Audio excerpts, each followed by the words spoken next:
So we just spent some time in the desert together, doing some work. And so I wanted to introduce you for those of you haven't met Ramona. She's been a very big player in my life, a good friend, a healer, someone who's like helping me heal myself really. But I'm curious how you would introduce yourself in the work that you do, because I've probably only experienced a facet of you. It's a good question. I think I play different roles for different people. Like I've been doing massage for about almost 18 years. And so I started out with energy work about 20 years ago, and then massage about 18 years ago. And that was sort of the foundation for a lot of the work, because I communicate through touch and I communicate through receiving energy through touch. That's why I like to hang out with you. Yeah. And also giving love and energy through touch. And then it's really expanded from there, learning about the Enneagram 13, 14 years ago and incorporating that into my personal kind of growth work, as well as becoming an inner child adult chair coach. That's really expanded it, because then it's like, what do you do with the stuff that's in your body? What do you do with the Enneagram information? Like, how do you heal with it, rather than it just becoming this analysis, you know? And then I've been a coach then for about 7 years. So incorporating all these different modalities, as well as my Buddhist practice and all kinds of different spiritual practices, and just 50 years of life kind of experience. And so whoever I'm sitting across from, pretty much they will dictate what we do based on what's needed and what's happening in their life, with the circumstances of their life, but also with what they need in that moment. So it's really kind of an amalgam of a lot of different things is the work I do. It's like showing up with my heart open to what, how I can help. And so it's, helping people, as I put it, wake up, but it's really their own process. But it's like I'm reflecting back at them what maybe they can't see. And I think, do that fairly well, because I've spent a majority of my life working on this and making sure that I'm clear and healing and on my own journey. So I'm thinking about how there's a moment in time, a lot of my life, if I would have heard someone talk about their job being helping others wake up, I would have not understood what that meant. And now I do. And I'm curious how you would describe that. Mm-hmm. Yeah. I think this world encourages us to be asleep, but our spirit is just craving waking up. And what I mean by that is, we're not our bodies, we're not our thoughts. No one knows really definitively why we're here or where we're going. And I've always been drawn to this idea that it's not about acquiring things and, making money and having experiences even, and then dying. Like, that doesn't feel, it's never felt like the point. And I've spoke to you before about this. I was told when I was younger, 20, that I would, in my 40s, be helping people wake up. And I also didn't really understand what that meant. And I think what it's meant to me is, as I've woken up myself, I've gotten it. And what that means is realize that the things that we're encouraged to do in our culture, in our world, don't matter. Literally, the things that we think matter don't matter. It's all about energy. It's all about seeing past the illusions of what we use to fill our time, and really experiencing kind of a more of a spiritual awakening, and a heart awakening, rather than just acquiring. So, and that looks different for everybody. Like, it's not like that's why it's hard to define, because it's not the same experience for each person. It's literally like, there's 8 billion people on the planet right now. There's going to be 8 billion different avenues of what that means. And it's not a once and done, too. Like, oh, I'm awake now. Mm-hmm. It's not that. It's, there's circumstances every day that cause me to take naps and fall back asleep, and then I re-wake and I get it, mm-hmm. But it's, I think, peeling back the things that are inessential to find the essential. Sort of an ongoing process. Sounds like a cool job. I was on LinkedIn today. Okay. True story. I was on LinkedIn today, and someone that I'm connected to overseas posted that she's been asked to speak at HR Week, which is a big deal if you're in HR, helping organizations and companies navigate people waking up at the workplace. Isn't that fascinating? That is fascinating. I was kind of surprised to see that and really excited to see it. And I think, I think the excitement for me comes because I have been waking up and I just have this natural draw to business. I don't know. It's kind of like my special interest, or at least where I've paid the most attention. So it like feels extra important to me. So yeah, it's really cool to kind of see the world talking about that. And I think one of the things I'm trying to navigate right now personally is my own awakening process, giving myself space to do that, support to do that. How much of that do I allow other people to see? Because there's like this weird part of me, like I'm on a podcast right now talking about it. There's like this part of me that in a way wants to be witnessed in doing it, but like I don't want it to like mean a certain thing for other people, or like, you know what I'm saying? Like, Yeah. and I don't want it to be narcissistic. Yeah. And so but it feels important to me because I maybe because I haven't seen a lot of people, especially like in business, responsible for kind of creating the next systems of the world doing it. So anyway, I just wanted to plant that seed. It makes me feel very vulnerable right now, and also like really purposeful, and I don't quite know how to navigate that. Yeah. Well, that's your biggest work, right? Is being more vulnerable. But I'm interested in, though, when you talk about the business is what you're kind of drawn to, the business world is what you're drawn to. Do you think it's because of the business world, or do you think there's a component that's the community? Or is it like, profession, purpose in that way? Or maybe both? Yeah. I suspect that a lot of the systems are going to be changing. And so to me, there's a lot of different systems that are being deconstructed right now. Government, education, capitalism, you name it, like across the board, religion, it goes on and on. So I guess I am generally interested in how awakening will and can change the way that everything's organized. I think it's inevitable. I think it's happening. But I think there's a personal draw towards finance and business, maybe just because that's kind of how my awakening came to be, I think. Right? Like a lot of and it's not like I was not spiritual younger. I felt very in tune with a higher power. Like I remember having some really interesting connections as a kid, and then I dove into religion when I was 18. I went into full-time ministry, so like I've always kind of had that seeker part of me, and like connecting to like a higher power and wanting to serve community.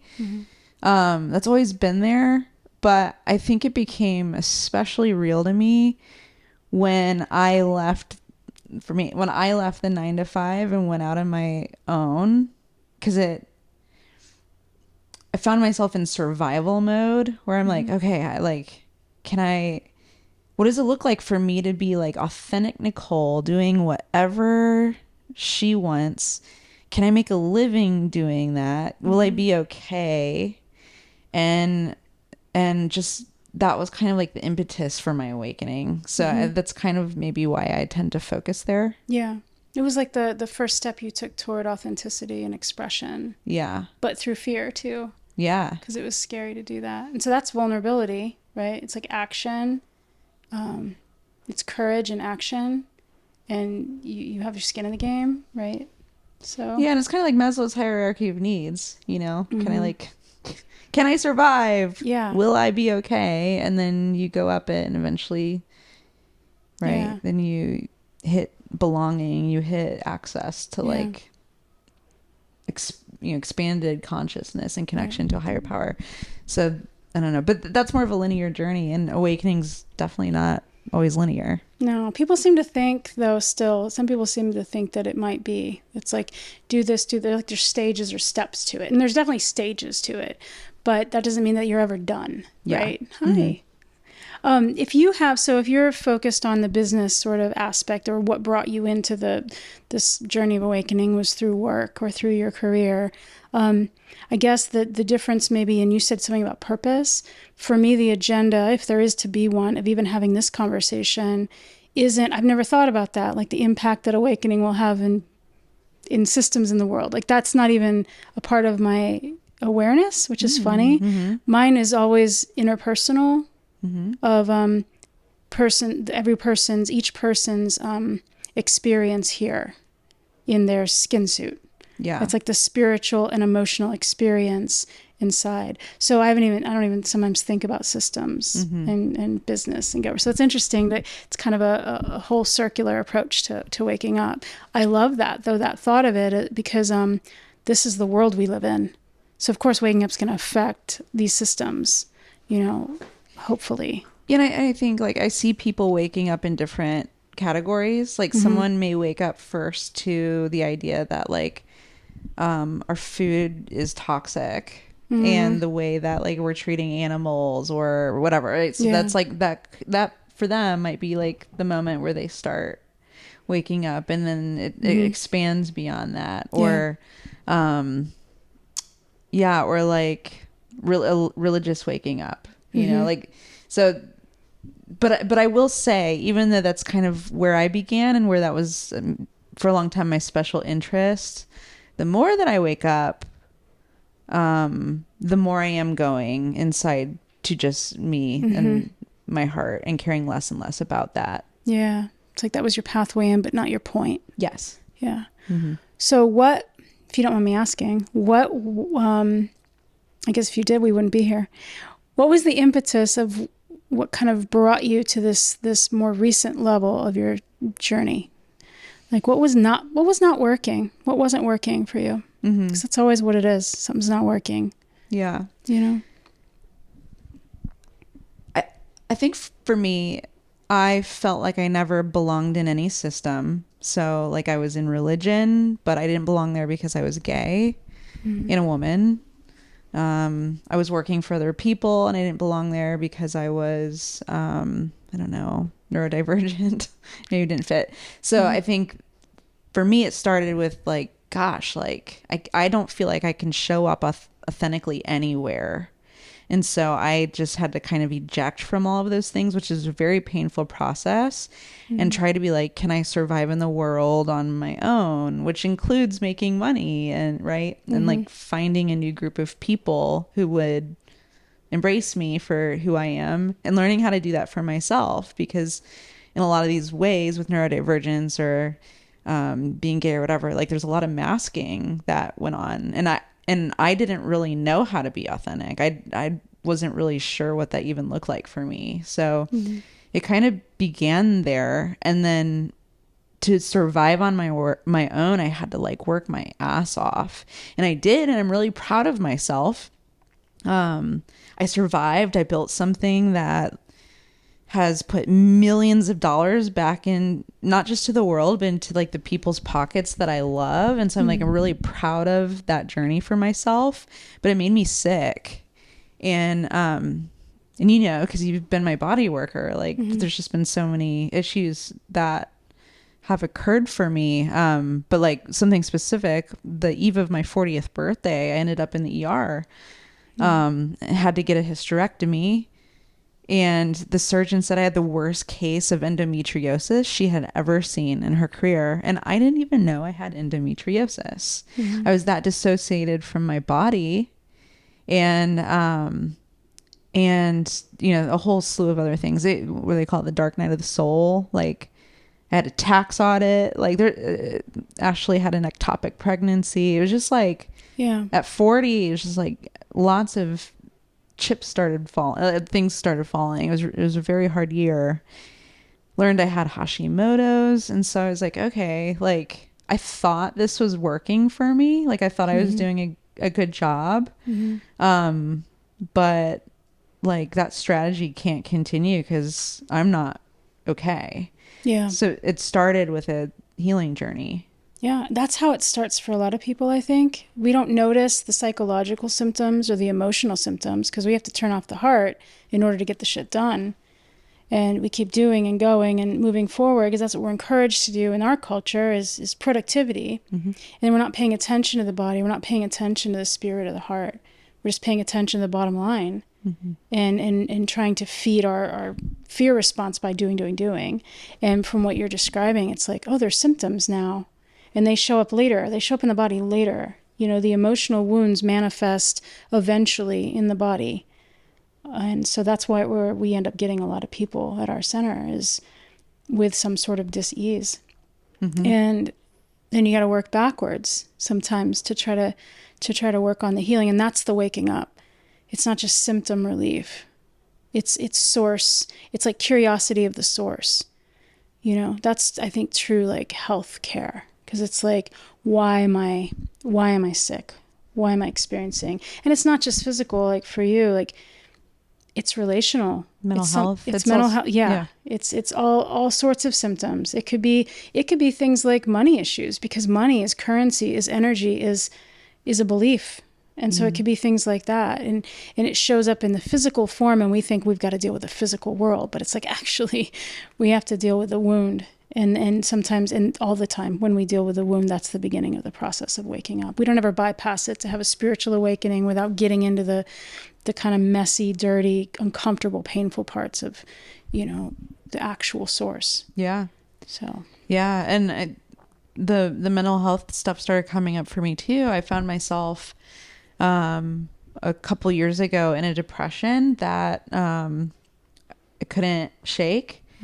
And historically, I hadn't really like experienced that before. Not that I'd never been sad, but it was just I was stuck, and so I started researching, as many people have and are, like SSRIs, like what should I start to take? Because I'm trying all sorts of things. I'm walking, I'm moving, and it wasn't helping. And so that kind of began my journey of considering, do I take an SSRI or do I try psychedelics? And for me, there was a curiosity about psychedelics. There were a lot of research studies coming out at that time about their efficacy. And I loved the idea of trying psilocybin because it felt more natural. And so I got my hands on some and I started microdosing, and within 2 weeks I felt regulated. And I was like, what was that? What does regulated feel like to you? Like I could get off the couch. Like I had more capacity for joy and connection with self and others. Yeah, it's a tool then, right? It's a tool. Doesn't mean it's the healing, you know, it's the only medicine, but it is a beautiful medicine but just think about it. It's what's coming to me is as a body type in the Enneagram, you're like, I can't do, and you found something that could help you do.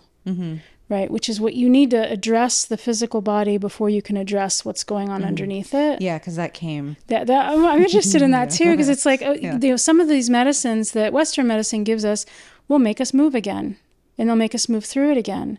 But what they don't do usually is tap into what caused it in the first place. Yeah. And that's why SSRIs is like, these things are important for a lot of people to be able to like stay alive. Yeah. And to be able to get up, literally physically move.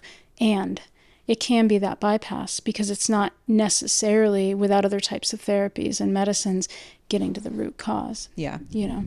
Totally. And I had been in and out of therapy throughout my life. And I've been doing trauma therapy for, I don't know, the past like 6 years. And the first person in Nashville I was with was great, but it was still a lot of talk therapy. And it helped a little bit, but it really just didn't take things far enough. And and also I think what had happened was I when I started microdosing psilocybin, I mentioned that to my therapist, and I saw her eyes like, like, I don't know, like that, I don't know what she's thinking, right? But I felt the story I told myself was like, oh, she, like, that's illegal, like she's not like supportive of this, and I knew within my gut that like I was going to find value in going down this journey, and that was the moment where like, okay, I don't think this therapist is for me anymore. And so I went online and I think I typed like psychedelic therapy in Nashville and found a place, and found a new therapist who also is trained in somatic work, which was one of the first times that I really dove into that too. And what I loved about it was like, I didn't go there to just like dive into psychedelics. I just wanted space to be my authentic self, right? And she held that space for me. And anytime I would try to like process something with my mind, or like intellectualize or really like try to understand, she would just be like, I'm not that kind of therapist. And like held that boundary.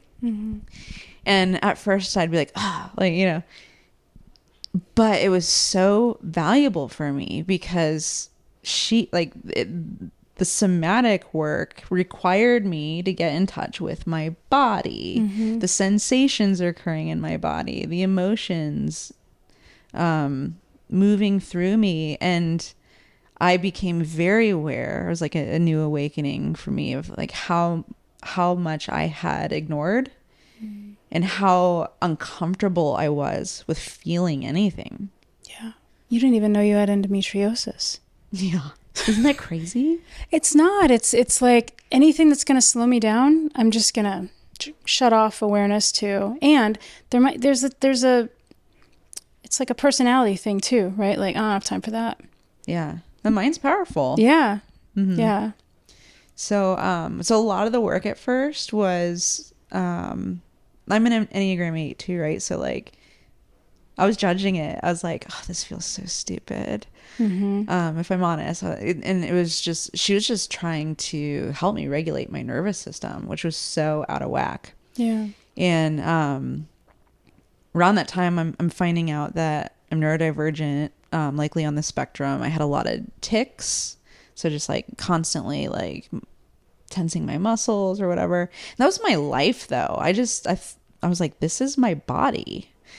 And as we begin doing work together, and I'm doing these very simple things like saying the colors in the room, black, white, green. This is so dumb. Why am I doing it? Would you say that to her while you were doing it sometimes?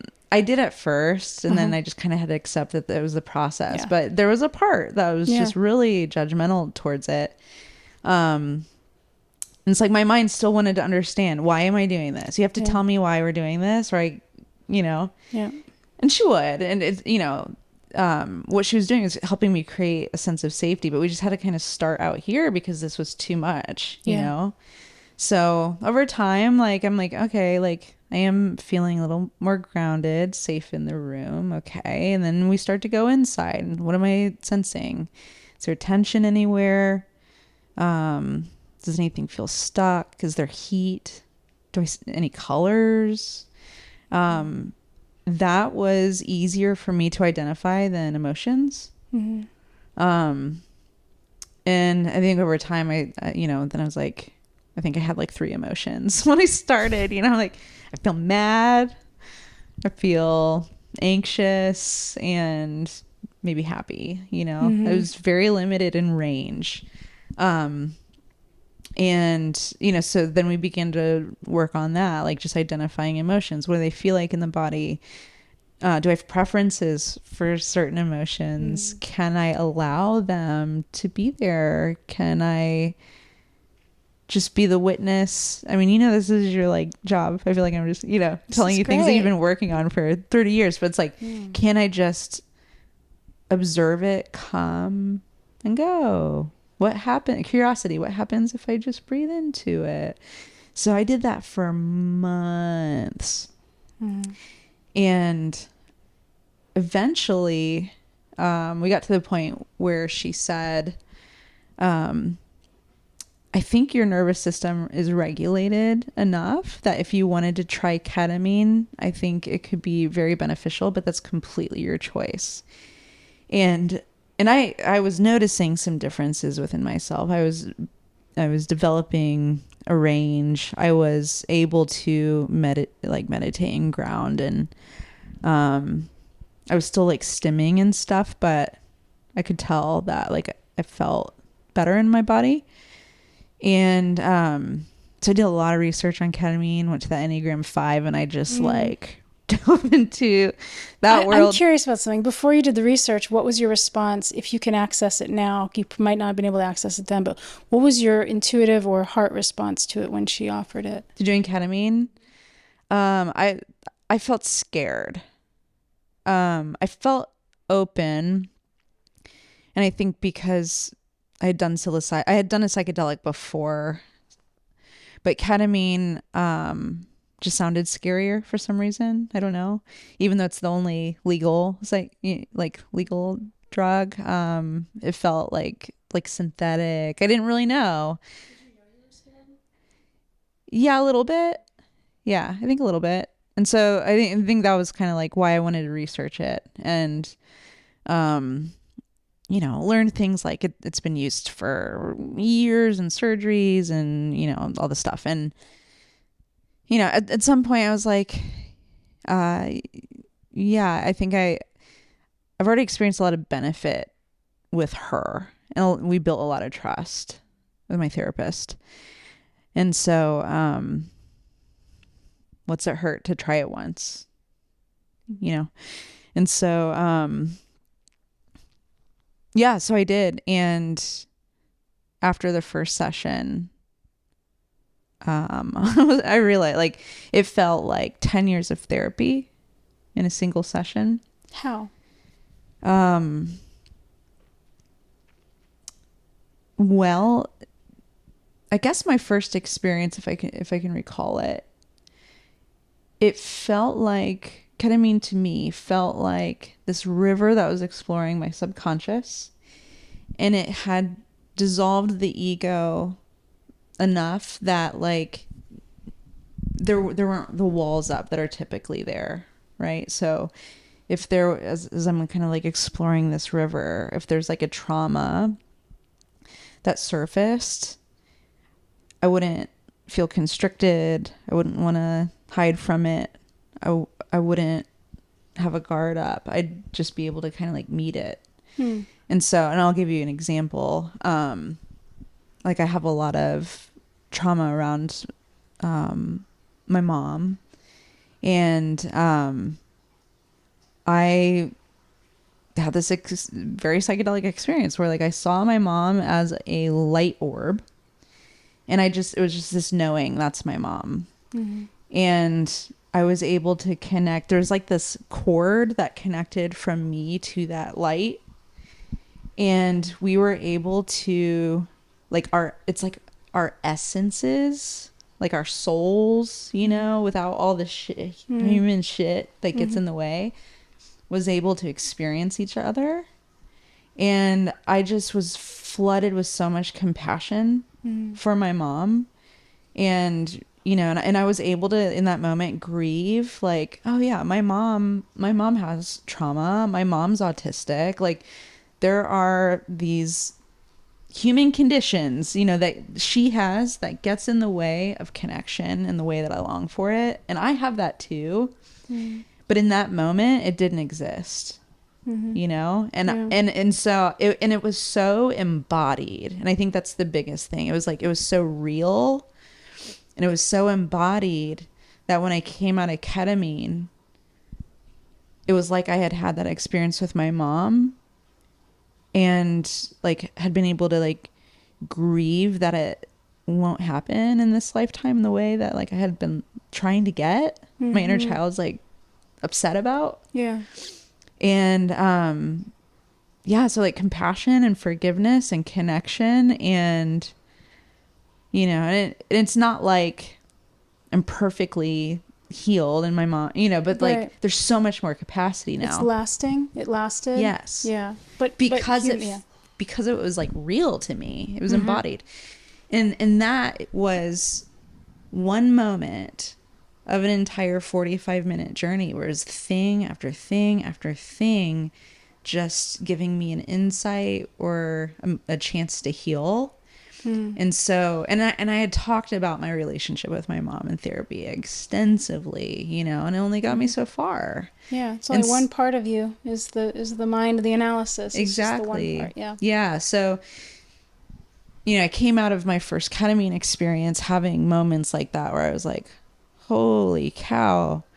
And the impact on my body. So like I was able to rest more deeply than I ever have in my life for the next couple of days, which felt incredible. And then I noticed that my tics, my stims, whatever you want to call them, had, if I had to guess, decreased by 90%. And that was like, holy crap, I didn't even know that was possible. And so... Has that lasted? Yes. Wow. Yeah. It makes me feel like those were traumas trying to get out. Like it's grief or anger or whatever it is. It's like working its way through the body and we don't know how to move it. It's very likely, and it's also very associated with autism. So I have a lot, I have a lot of curiosity around what's possible in that space. Yeah. With ketamine. Yeah. Yeah. Amazing. So you kept doing that. Yep. So I've so I started the beginning of this year, 2024, and I've done maybe 12 or 13 ketamine sessions. I've done a couple psilocybin. I've done an MDMA. And recently I just, for the first time, did a psilocybin and ketamine together 2 days ago with a guide. And it was, I've been saying ketamine felt like 10 years of therapy every single time.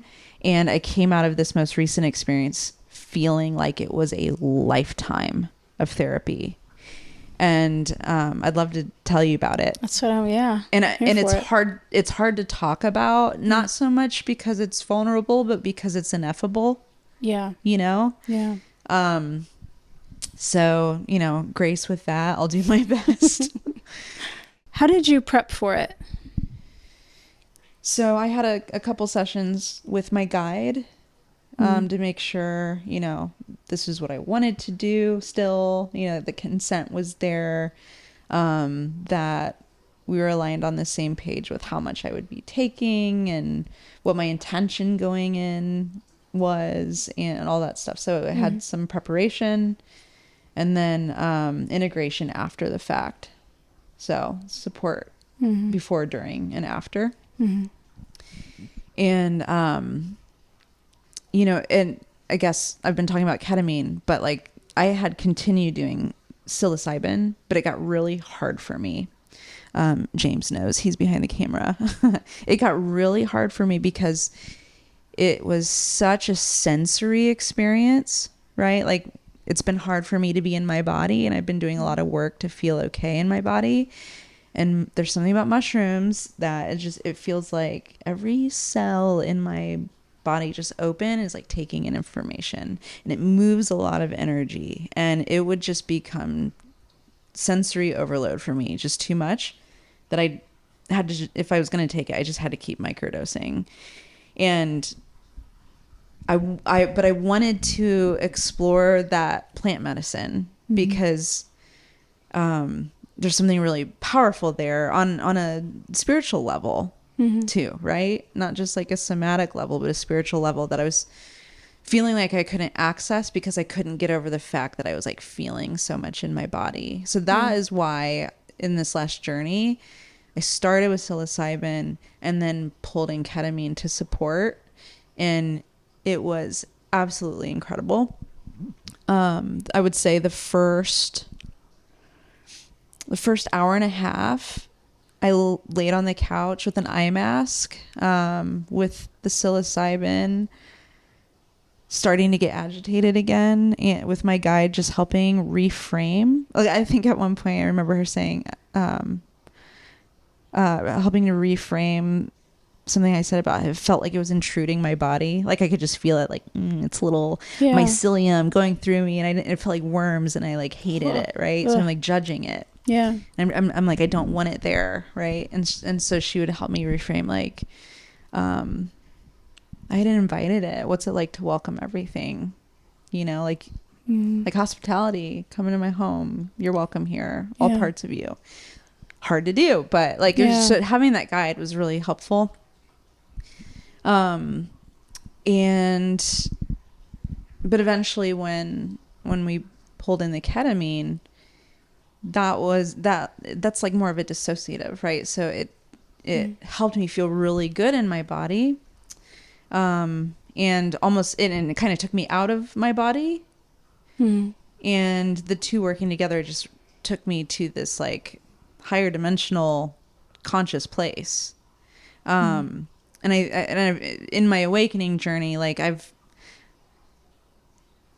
I've been, you know, coming to the awareness that like I am more than just Nicole Ayres. Like I've been remembering who I am and sensing my oneness with everyone and everything, and with God. And so it wasn't like a new concept for me, but it was exponentially deepening. So it wasn't a new concept, but was it a new experience of it? So what was it like? It was like the background was white. I'm just like in space, but everything's white. And it felt like I was in a portal, and all these things are just kind of visiting me. And a lot of iridescent geometric patterns, a lot of colors, some things, you know, like you can't even make meaning of, nor are you supposed to. But a lot of visuals started occurring.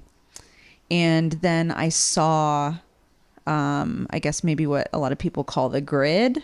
So just these lines with intersecting spots. And I would see where the lines cross and form a dot. There's like this knowing that's like, that's where people feel safe and like to get stuck. But everything needs to move. Energy needs to move. We need to evolve. Like, and it was just showing me all these places that I get stuck. In relationships, with food, with everything. And it was showing you. Just it was like a claircognizance, like a knowing, you know? And it was showing me people in my life, like Ashley, places where she gets stuck. We all get stuck, right? And it was showing me that the stuckness is where disease happens, where suffering happens. And then I remember being so flooded with like compassion, and I remember like feeling like compassion dropped from my mind as a concept to like an embodiment. And I think I said, oh, like 100 times. Oh, I was like awing. I was like feeling compassion for myself and for the world.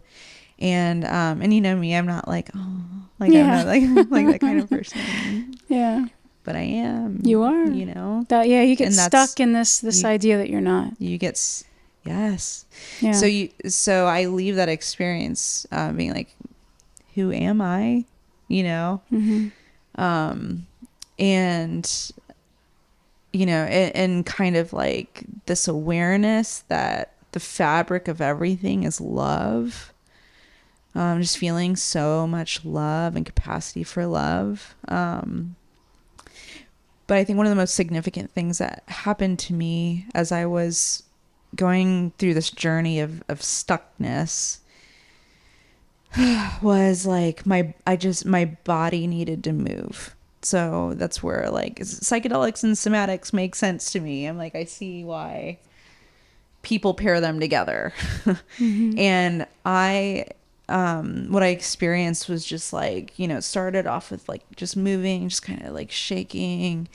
And I don't even know that I was like consciously like I'm shaking out my trauma. It was just what was Your happening. body has intelligence. Yeah. Yes, Yeah. and there was an allowance that I, you know, again, because the ego is dissolved, right? I'm Mm-hmm. not thinking like, oh, that's gonna look stupid, or Right. I don't do that, right? Like Right. those things are gone for several hours, and so there's just like a surrender, a capability and a power to surrender to allow that to happen. And Mm-hmm. so I'm shaking, um and then it just like gets more intense, and I'm probably doing things that I'm glad it's not on camera, because like it was a lot of movement and sounds, and then I remember standing up with my guide and screaming at the top of my lungs, every cell in my body, no fucks given, like just like everything. I've never screamed like that in my life. It was powerful and it was liberating, and she was able to hold it. And I could not believe that another human was capable of holding that. And I felt so much love, and I felt so much freedom. And I think kind of went on this journey of realizing my own power and my own divinity. And I know these are very conceptual, and this is where it's like it's so ineffable, it's hard to talk about. Mm-hmm. But I remember like looking at her at one point being like, I had been so amazed by Nicole's ability to go through all the things that she's gone through, all the traumas that she's gone through, right? There's a separation. Nicole, oh, right? Like Mm-hmm. I'd been so amazed with what she had been able to handle and carry and hold and transmute, that I was absolutely blown away. And at the same time I'm experiencing an identification with source, right? Like, right? And all I could say to like combine both of those things happening at once was I was like, I remember being like, I am magnificent. And it was like I was in awe. I think I said wow 800 times, and not just at myself, but like everything that I was seeing and experiencing. Wow, my jaw. And when I said I am magnificent, my guide just wept. And you know, and it was, and it's like, and I experienced her again. I'm the one on psychedelics, but like this like light beam shooting from her heart with these rainbow fractals. Like I saw how my liberation had impacted her. And it was one of the most beautiful experiences I've ever experienced. And anyway, you know, it's like a 6-hour journey, so there's a lot that happened and a lot that I can't remember. Mm-hmm. And it's been several days, and so I've just been like integrating it. Mm-hmm. And integration to me, it like I have to keep reminding myself like, don't try to figure that out. That's not the work, is to like get stuck here, right? It's just how do I go back into that feeling? How do I go back there? Can I remember what that felt like? Can I give myself permission and space to do that? And so it's just been a lot of laying around and sitting and remembering to like, and Remembering to to feel. What keeps you now, in the days since then, from being connected to that? Have you noticed the things that try to steal you away?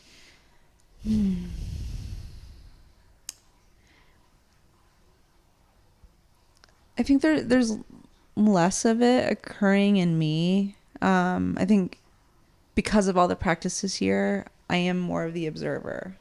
Oh, this part. Oh, it's cute. That part wants to think about that. It's more of just like you go back into life, right? Like I have a job and I've got to go to the bank, and so it's like that's the hard part, and it's not stealing me away from that. Like I can carry love into the bank. I can carry like a more peaceful, grounded presence into a work meeting, and I think I am. But I think like the hard part of integration for me is like how I can't unsee what I just experienced. Mm-hmm. And that feels like other dimensional, it's so different from this reality. And so it's like, how do I remember like a couple years ago going to you and be like, Ramona, I feel like I'm stuck in between dimensions. And it was like really messing with me, Mm-hmm. How do I have an experience like that? And accept the fact that I have a human body and that like I'm a human for a reason and not like just want to stay there. Right. It's like, Yeah. I think of like people who have near-death experiences, where they like feel what it's like to be gone for a moment and not have like the pain or whatever, and they come back and it's like, oh, but I want to be there. Like, Mm-hmm. how do I not just want to stay there? And how do I think you're so good at that. I think that's one of the reasons I'm really drawn to you. You're always kind of like reminding me like, no, the body is amazing. Like being a human's awesome. Yeah. That like, that's something that is like equally spiritual that I want more of. Yeah. How do you like liberate your consciousness and also have your humanness? Yeah. Yeah. I think that's a personal journey. I mean, what comes in is what we're used to maybe doing when we feel uncomfortable, and choosing as best we can not to do those things, but just to allow ourselves to be uncomfortable. That's like the metaphor of what happened to you in the journey. It's like, oh, I don't like the way this psilocybin makes my cells feel. I feel like I'm being invaded. Well, that's the whole story of the 8. Don't overpower me. Don't control me. So the surrendering of it is like symbolic of how can you surrender to the discomfort of the moment, or the discomfort of the emotion, more for you in everyday life. Yeah, totally. I mean, the MDMA journey I did a few months ago, I went into it with the intention to feel, and to feel. But in my head, it was like, I want to feel the positive things. I want to feel love. I want to feel, right? I want to feel connection. And I felt, but it was sadness. And I was sad that I was sad. And there was resistance that came up. And my guide was like, you're feeling, the sadness is here. The sadness is here. Can you be with it? Yeah. My mom was really sad. And like, as a kid, I perceived it like overtaking her. And so it was an emotion in particular that I was like, don't come close to me. You can't take me down, And so I'm so thankful for the MDMA journey, because that medicine and my body, myself, knew that's what I needed, and it gave me a container to be real sad. Yeah. And now it doesn't like, it doesn't overtake me, Yeah. It's like, what do they say? Emotions will be with you for like 9 seconds and then leave if you allow it, or something. Yeah. What a concept. Yeah. I think it's like, yeah, if we can talk ourselves into an emotion staying longer, if we tell ourselves more stories about it, Yeah. or we can talk ourselves out of having that emotion through stories. It's like what you gave yourself capacity to feel prior to this was anger, anxiousness, and joy. Yeah. But anger and anxiousness are just pointing to where the sadness and the fear were. Yeah. But it's like, oh, those aren't safe. But it's safe to be angry and it's safe to be anxious. There's nothing wrong with those feelings. Mm-hmm. You know, that's acceptable. Because those feelings, well, anxiousness can feel like overpowering, but Mm-hmm. anger's not. I'm in control. Mm-hmm. Sadness, your cat is snoring right now, I and know, I'm it's just so loving cute. this. But yeah, it's like we want to feel the good feelings, but it's hard for us to give permission to ourselves to feel the other side of it. You know, we can't feel true, big, massive amounts of joy if we're not also willing to be sad. You know, and that's the bypass. Like good vibes only, you know, even lose the ego, that whole tagline that's literally on buildings here in Nashville. It's like, lose the ego. Your ego can dissolve in a psychedelic experience, but we want to pick it back up and fold it in, because from my perspective, from an adult chair coach, the ego is basically our personality structure that it's our adolescent. It's the one that came in to try to heal the wounds, that's doing the best it can. We don't want to annihilate the teenager or send it on its way or banish it. Yeah. It's like, how do we pull it in and also bring safety to that part of us, you know? Yeah. So we went through that in the road show. It was all about like, let's experience the inner child. The inner child's sometimes really angry or sad or scared, you know. And when we develop more of the capacity, which is what your awakening journey is capacity to feel. Yeah. You develop more capacity to feel. That's just the other side of it. You're going to feel really bad more effectively. Yeah. I mean, I remember being like, when I first met you, being really fascinated with how you talk to yourself, because you had done a ton of inner child work and stuff. But like, I remember feeling like watching you be like, oh, something's there, or like this one's that, and like the idea of like being sweet to myself, you know, oh, like felt foreign and inaccessible, you know. And see, I'm feeling emotional Me about too. it. Me too. And like I remember starting therapy and my therapist being like, okay, would like a hand on your heart feel supportive? And I remember being like, no way, are you kidding me? That feels so vulnerable. Like that feels like the last thing I want to do. And eventually, like, I remember thinking like, oh my God, I can't even put my hand on my own heart. Wow, you know? But like, look at me now, you know? And at the road show, I'm thinking of like Yvonne doing the somatic stuff in the morning, and I'm observing different people in that space having different comfort levels with even moving their own bodies, right? And I love that permission was granted to people, like you can leave, you know, if you don't want to be here, that's okay. And there were a couple of people on my team who were just standing still, and I noticed it, but I didn't want to like look at them. I didn't want them to feel pressure or anything. And then I like looked again, and they were still standing still.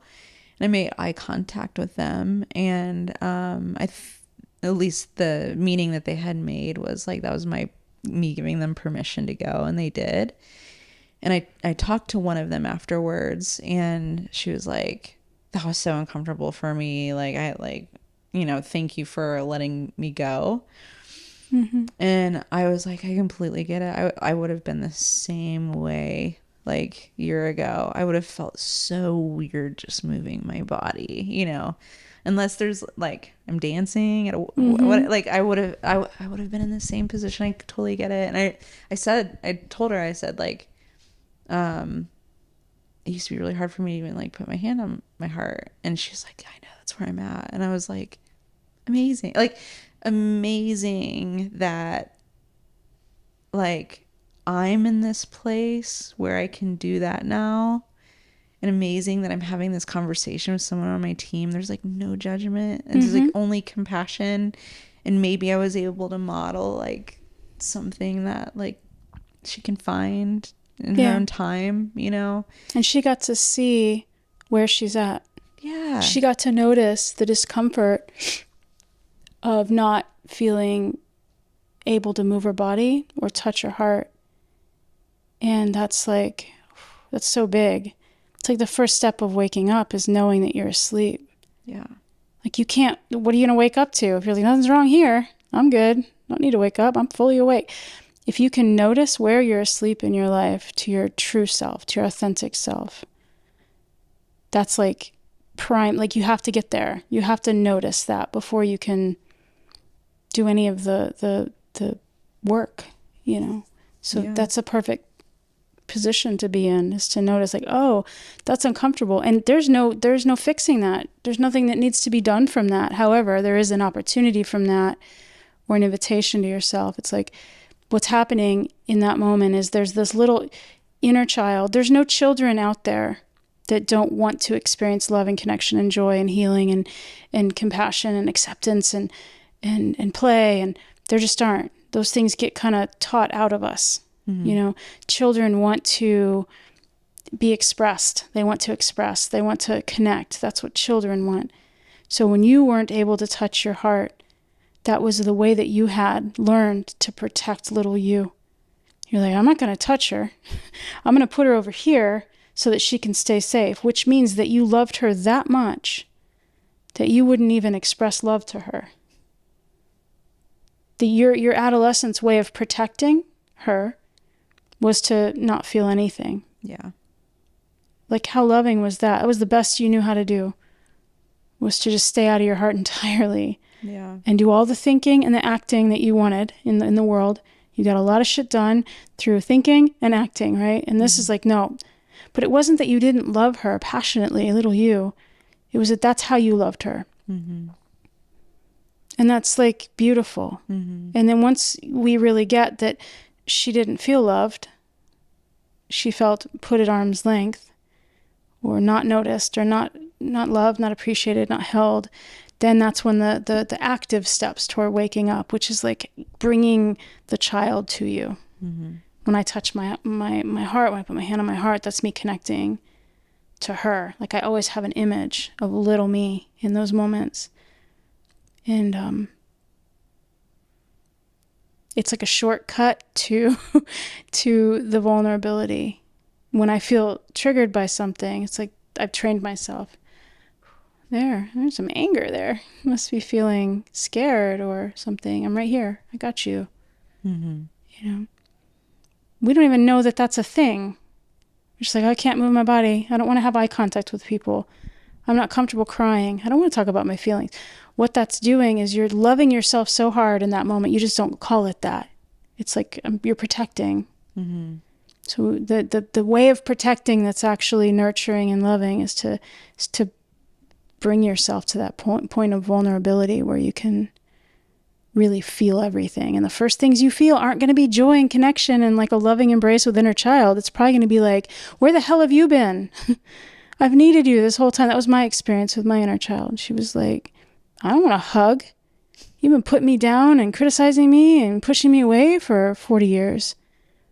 And I had a great guide too that was able to say, be patient, keep coming back. She needs you consistently to keep showing up for her. And so now when I'm like, oh, I'm here, she jumps into my arms in my mind, you know, and she's right here. But it took a while. It took a relationship to be built, you know. Yeah. I hope that that person can get in touch with that part, you know, and love that little part of her hard at some point. Yeah. And there's also nothing wrong with not dancing. It's not about that, you know. It's just noticing the discomfort and being willing to like walk into it. Yeah. Yeah, I think like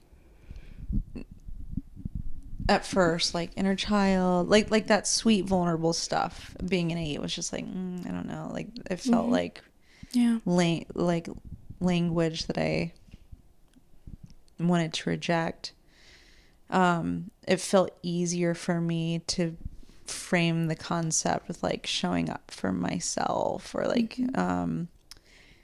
embracing authenticity. And over time that softened me to be able to like have this conversation and be able to do that practice with myself. But I remember being so surprised. Like, I'm a very independent, self-sufficient person. Same. And I had the story that I'd been taking care of myself my whole life, which I had been. I parented myself, you know, and I pulled myself up from my bootstraps, and I've been showing up for myself every day. And so it was hard for me at first. And that's the Enneagram 8's denial, right? Like, it was hard for me to even comprehend that I hadn't been showing up for myself. Well, you had been, but yeah, in a different way. You hadn't been bringing the heart into it. Yeah. You've been showing up and making sure your needs were met, Yeah. and that you were going to have all the things you needed, and that no one else was going to have any kind of control over you, and that you were going to make sure everything was taken care of. Like, it was that more embodied, Yeah. you know, and mental kind of care. Yeah. But the heart's the repressed center for the type 8. And so that's the one that's going to be really difficult to tap into. Yeah. Yeah. But Do you have do you look at little pictures of little you? I do, yeah. I have some on my phone that I pull up at times. Unfortunately, a lot of my childhood pictures were damaged in a flood. So, you know, I don't have much, and I don't have much memory of my childhood either. So that's been its own journey to like, who was I? Like, who was I? What did I experience? What did I want? Like, feels like a black hole at times. But, you know, I think it's less about like grabbing those specific memories, and it's more about like, it's still there. She's very much She's there. still there. Yeah. Yeah. Always. Sometimes that can get us back in touch and help us remember a part that's, right here all the time. Yeah. It's a good first step. And sometimes it's good information that people can't look at those pictures or don't want to, or have in some way like repressed those memories or pushed it all away. It's like, again, I think that's our best attempt at keeping them safe. Yeah. You know, what's next for you? After that experience, like, where do you sense you go from there?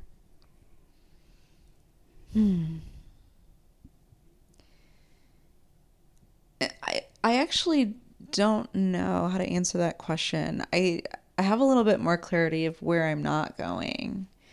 And I'm not going to immediately start another business. You know? Shocking. I'm not like, my whole life's been like, what's the next thing? What's the next thing? And I need to rest, and I want to rest, and I feel like I have the capacity to for the first time. I'm like, I can sit still. I can take a Saturday and not feel guilty. And I've worked so hard and got myself in a financial situation where I can for a little bit. And so, you know, part of me is like, what does it look like to give myself that gift of space?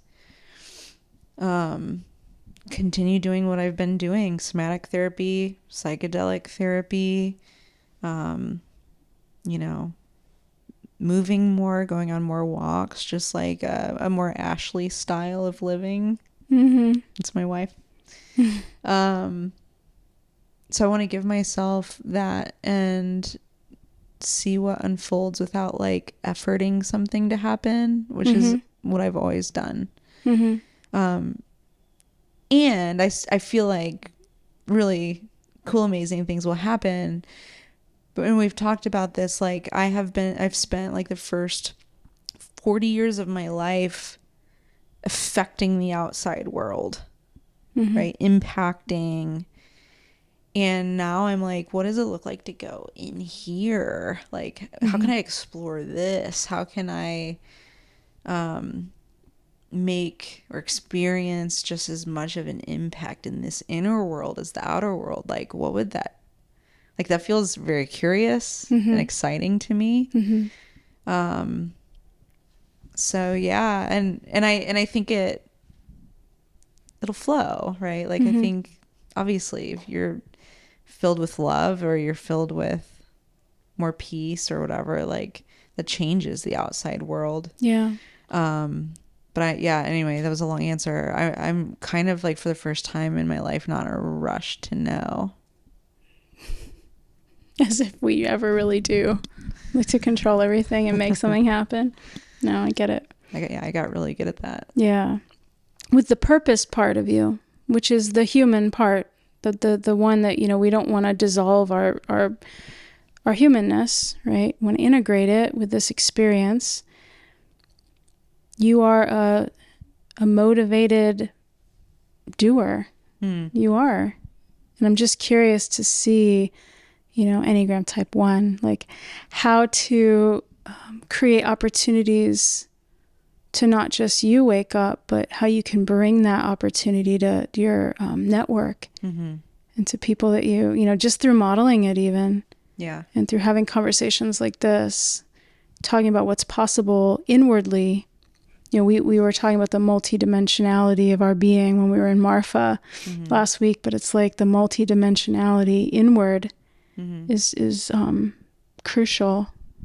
You know, not just like out there. We think about like out there in space, and it's more like what are we all? And I think about too that world of, imagine 8 billion people having gone through the experience you did this past week. Yeah. Like what world would that be? Yeah. You're not saying everyone go out there and do drugs. It's not that. But to have that level of accelerated awareness on a global level, to me, that's exciting. Yeah. Like super exciting. I think we would make different choices. People in power would make different choices. People, you know, in families and relationships would be different in those relationships, which just has that butterfly effect, you know? Yeah. So, and it's not just psychedelics. It's like whatever route we can take to being more self-aware will bring on the world that we all know is, I think, possible. You know, because I don't think the path we're on is going to bring us there collectively. I think individually, though, enough people are doing this kind of personal awareness, you know, waking up path that I have hope. Yeah. You know. Yeah, I think like, yeah, I love that you brought that up. Dualism and non-dualism has been such a theme for me to kind of explore and unravel. And it's like, I feel so much like sadness and frustration with the world right now and with myself because I have done this my whole life. Me versus you, us versus them, black versus white, Republican versus Democrat. It's just like, you know, and I'm not even trying to judge it because as I understand multidimensionality, it's a lens. It's a way of, I think, consciousness exploring itself, right? Like I think, you know, there's a reason that polarity exists, right? Like there's positive frequencies and there's negative, and like, and all of it was created to be explored by source, consciousness, God, whatever you want to call it, you know? And in certain dimensional realities, we're playing that out when we're feeling it in this one. And it's gotten really extreme. And it's, and I suspect a lot of us are feeling pain from it, you know? And, but that's just like one perspective, right? So I think like, I'm so interested in multidimensionality right now because like, just to be able to be like, okay, right, what's a 1D experience? What's a 2D? What's 3D? You know, and it reminds me, it's like, oh, that's just like one point of view. What if I move over here?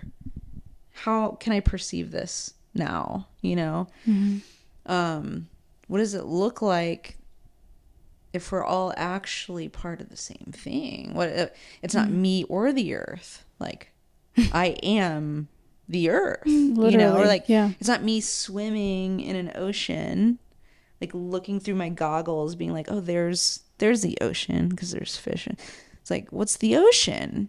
Is it the water? Is it the coral? Is it like, at what point, like, I'm in it am I separate from, so and it's all just like awareness. It's all like how you're looking at something.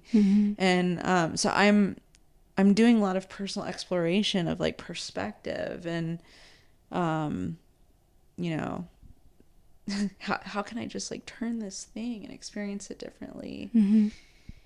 And yeah, like I just, one of my hopes is that like more people can wake up to that being a possibility. You know? Even seeing that we have a lens, that we Yeah. have a perspective. Yeah. And honestly, like I've gone to some I don't want to say scary places with it. Like it scared past me. Because like I want to be on like the good side of things. I want to be on the right and the true, like the Enneagram 1, right? Like integrity and high vibes. Like I want to live there. Like I don't want to be down here with the and I remember like having a moment where I'm like, "Oh, wait, that's like God created that too. Like consciousness is exploring that too." I don't like to think that, but I think it is. And so how can I love that? Which is what this world right now is giving us the opportunity to do. Yeah. The things that we disagree with, how do we love that? How do you And love there's a that? lot of like resistance to that right now. Loving it is meaning giving it power over me, or loving it means that I've let it like hurt me in some way. We were talking about this in the meeting Sunday with Living Love. It's like, how do we create a boundary but keeping our heart wide open, exploded open with boundary? It's being able to see that this world that we're in right now is so just indicative of that concept. It's very polarized. So what a perfect opportunity. Yeah. Like, oh, he's me. They're me. They're me.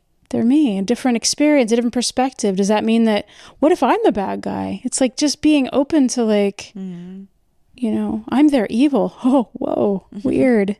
Yeah. Yeah. I know. I mean, you see that on like Twitter, right? It's like, oh wow, like their perspective, like this woke agenda. I'm like, huh. I'm their evil. That's interesting. Yeah. I don't feel that way. No, but they don't feel that way. They don't feel that way. No. So it's like, gosh, like it requires a lot of maturity and openness and love to even be willing to consider something like that. Yeah. You must be really scared of me. How do you tend to that? Yeah. Not to mention that everything we're experiencing is like a reflection of the macrocosm, the microcosm. It's like it's all in here. There's certain, It's like it's almost like we smoked a joint, but we didn't. Yeah, we totally did. Look at it. We could. Thank you. I'm glad that we didn't talk about your weekend before. I wanted to be able to have it. I don't know. I guess documented for you, but also for the possibility of anyone who wants to maybe go down this different type of path. It can be scary. Yeah, it is. Yeah, it is scary. And at least for me, it gets easier and it gets, I see so much of the benefit of it that I keep saying yes. And I keep going back to like, with psychedelics in particular, right? They're a drug. Some of the psychedelics I'm doing are not legal, right? So there's a lot to navigate there. And what I don't want to do is like use drugs to escape. I don't want to escape anything anymore. That's literally the point. I'm like, for me, psychedelics allow me to face, to address, to work with, to integrate. But that might not be everyone's like experience or capability, right? So I appreciate like how many tools and paths there are to remembering who you are and to healing yourself and expanding your consciousness and all of that. And I think you've got a lot of them, which is why hang out with you. One of the reasons. Thank you. Yeah, I've tried all of it.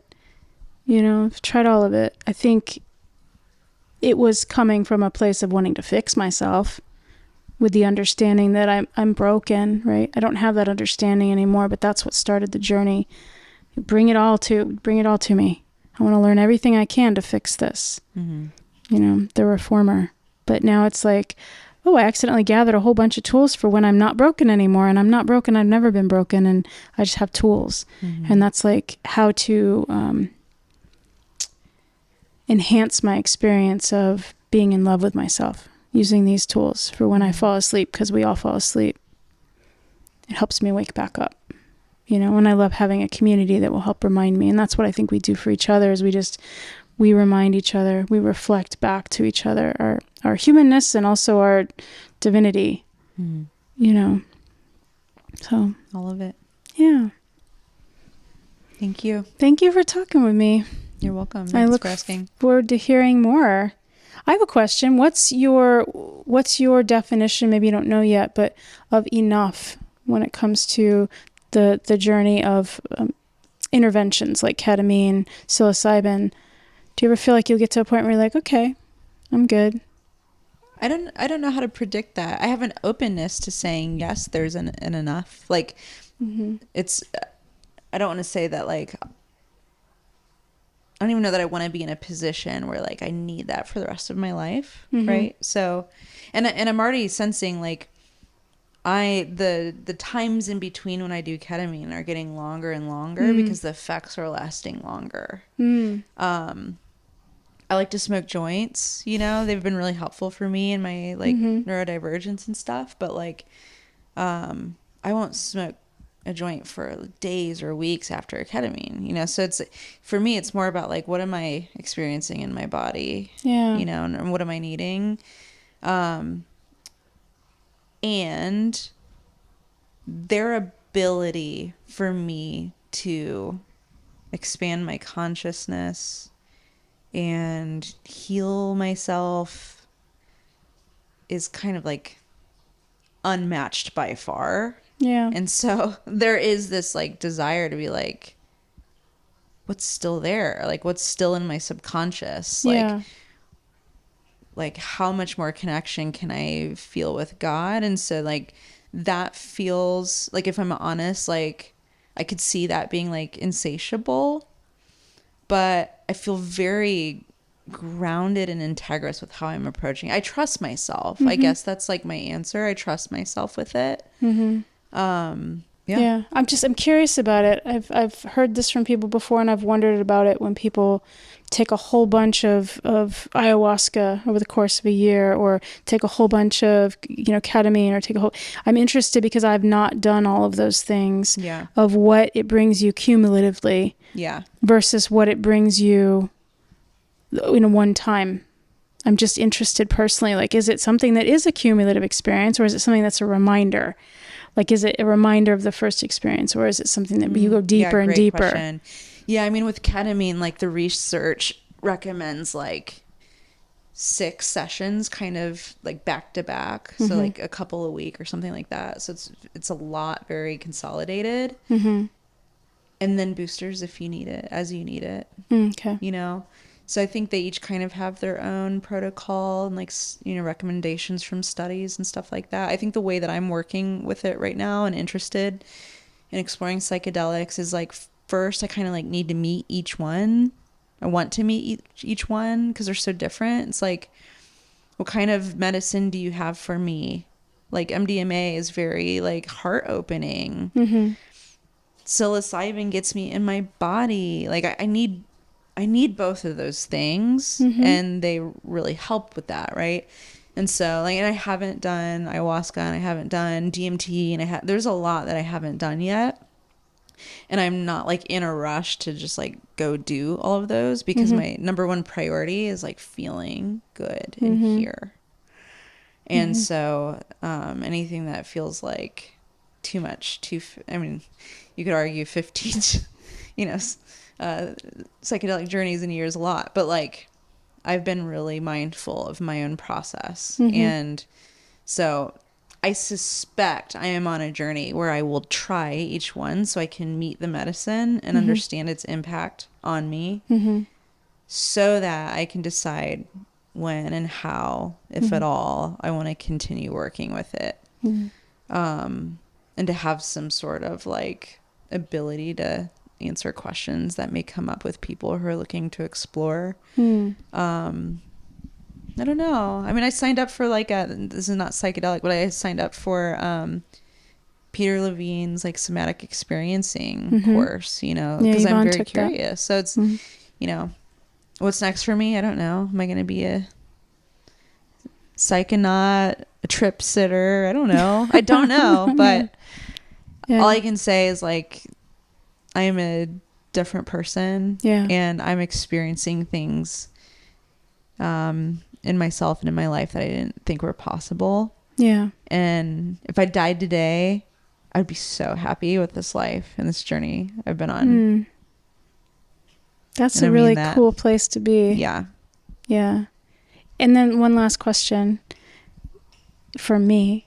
In the past, however many days it's been since this journey for you, like just 3 or 4 is all, how have you experienced things relationally different? Perfect example. I'm doing a group called Authentic Relating. And I don't know how many weeks in I am, maybe like 7 weeks or something. And it was really uncomfortable at first. You know, there's a lot of factors. It's like a circle, and it's all about like sharing your feelings, and some of them were strangers and whatever. Last night we did this thing called a birthday circle. Are you familiar?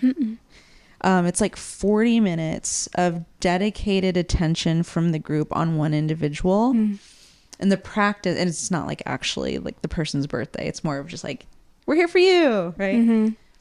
And the whole practice is as a group and as that individual practicing presence.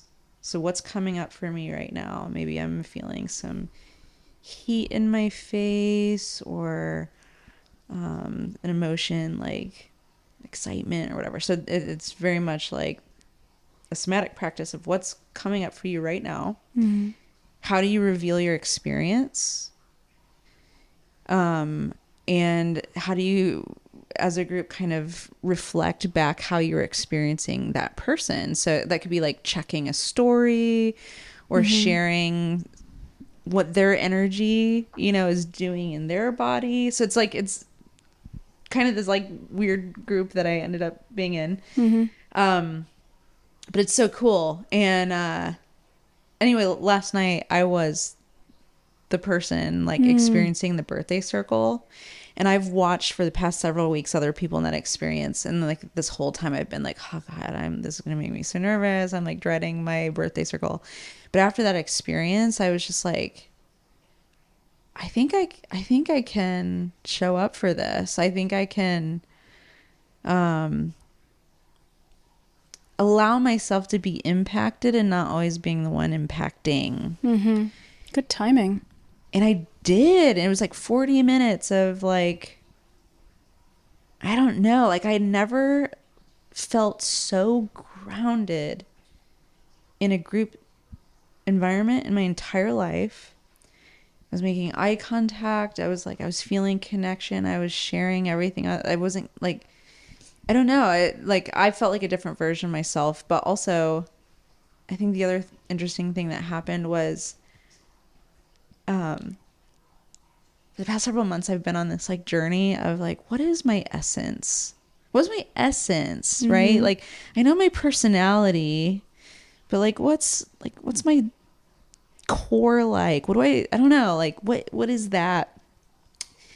And what was reflected back to me from several individuals last night, they were like, you make me feel so like safe and like protected, like if you were the captain of a ship, I would want to be on it. Like there's just so much trust and safety in your presence.